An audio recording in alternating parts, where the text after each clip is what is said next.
संजय राऊत यांच्याकडून सामनातील रोखठोक या सदरामधून आज राज ठाकरे यांना युतीची साथ घातली गेली आहे, तर महायुतीवर त्यांनी घणाघात केलाय।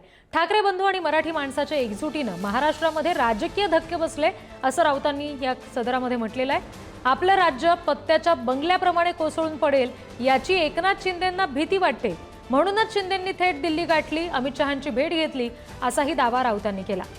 ठाकरेंचं वादळ फडणवीसांना रोखणं अशक्य आहे, मी रोखतो, मला मुख्यमंत्री करा अशी शिंदेंनी शहांना गळ घातली असंही राऊत म्हणाले। तर नेमकं काय आजच्या सामनामध्ये म्हटलेलं आहे बघूया। मराठीच्या प्रश्नावर दोन ठाकरे एकत्र आले, ते राजकीय दृष्ट्याही यावेत हा मराठी माणसांचा रेटा अभूतपूर्व आहे। महाराष्ट्रात ज्या पद्धतीनं मराठी एकजुटीचं वादळ निर्माण झालं ते पाहून दिल्ली आणि महाराष्ट्राचे सध्याचे सत्ताधारी हादरल्यात। ठाकरेंच्या विजय मिळाल्यानंतर महाराष्ट्राच्या राजकारणाला विजेचे जोरदार धक्के बसल्यात। त्याचं रूपांतर भूकंपाच्या जोरदार धक्क्यात होईल आणि आपल्या राज्य पत्त्यांच्या बंगल्याप्रमाणे कोसळून पडेल याची भीती एकनाथ शिंदे यांना वाटते।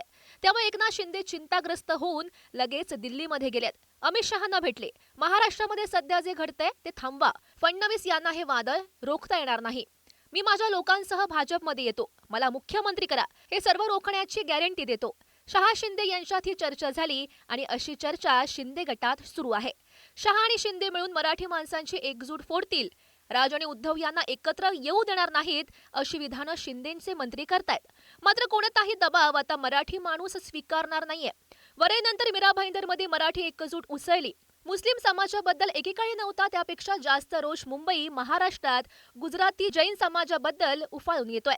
तो अमित शहा यांच्या महाराष्ट्र द्वेष्टा राजकारणामुळे आणि संतापाचा लाव्हा आता महाराष्ट्राच्या प्रत्येक जिल्ह्यात, शहरात बाहेर पडेल असंच चित्र आहे। आजच्या सामन्यामध्ये म्हटलंय की आम्ही मुंबईला रखेल बनवू पाहतोय। काय अर्थ होतो याचा? मुंबई हे नाव आमच्या मुंबा देवी, ह्या देवीच्या नावावरून मुंबईला मुंबई म्हणतो आपण। त्या मुंबईला काय कमी केलं मुंबईनं? तुम्हाला सर्व काही दिलं, नाव, प्रसिद्धी, पैसा, म्हणून उबाटाच्या नेत्याने मुंबादेवीची तर माफी मागितलीच पाहिजे। पण मुंबादेवीची माफी मागत असताना समस्त मराठी माणसाची आणि मुंबई शहराची माफी मागावी लागेल।